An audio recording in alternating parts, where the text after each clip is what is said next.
కండిషన్లు పెట్టాడు మన వాచాకి. సో ఈ కండిషన్స్ ఫుల్ఫిల్ అవ్వనప్పుడు ఆ వాచాకి పవర్ ఎక్కడుంటుంది? సో బాబా నిమిత్తం చేశాడు కాబట్టి వాచాకి పవర్ ఉంటుందంటే, బాబా నిమిత్తం చేస్తే ఇలా మాట్లాడతారా? సంవత్సరాల తరబడి నియమాలు పాటించిన వాచా ఈ రకంగా అనుచితంగా ఉంది అని అంటే మనం ఒకసారి ఆలోచించాలి. అంటే బాహ్యమైన నియమాల వల్ల పరివర్తన జరగదు అని తెలిసిపోయింది.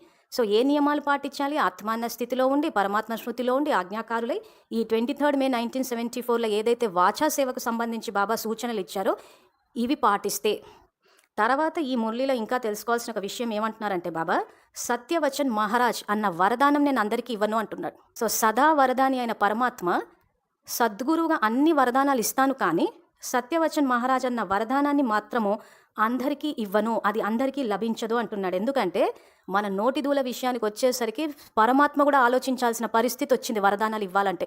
అది ఎవరో కొద్ది మంది మాత్రం వారికే ఇస్తాను అంటున్నాడు.